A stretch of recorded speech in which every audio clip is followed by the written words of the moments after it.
మంచు మోహన్ బాబు తన ఇంట్లో జరుగుతున్న కుటుంబ కలహాలపైన తాజాగా స్పందించారు.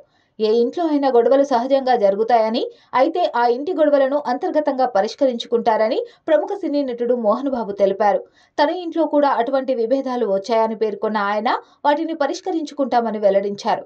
అంతేకాదు, గతంలో ఎన్నో కుటుంబాల సమస్యలను తాను పరిష్కరించినట్లు మోహన్ బాబు పేర్కొన్నారు. తాను చేసిన కృషి వల్ల చాలా కుటుంబాలు కలిసి ఉన్నాయన్నారు. ఇప్పుడు తన కుటుంబంలోని సమస్యలు కూడా తానే పరిష్కరించుకుంటానని మోహన్ బాబు వెల్లడించారు.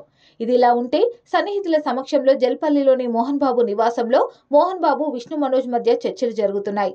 ఇప్పటికే సోమవారం పలువురు సన్నిహితుల సమక్షంలో మోహన్ బాబు, మనోజ్ వివిధ అంశాలపై చర్చించినట్లు సమాచారం.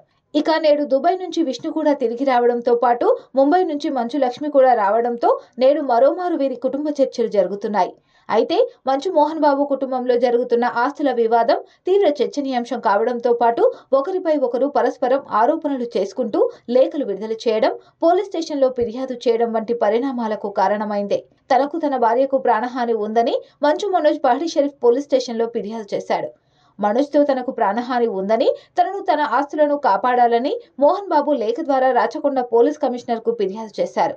దాంతో మంచు మనోజ్తో పాటు ఆయన భార్య మౌనిక పైన పోలీసులు కేసు నమోదు చేశారు. మొత్తంగా వీరి కుటుంబ పంచాయతీ రచ్చకెక్కడంతో తాజాగా నేడు చర్చల నేపథ్యంలో ఏం జరుగుతుందో అన్నది తెలియాల్సి ఉంది.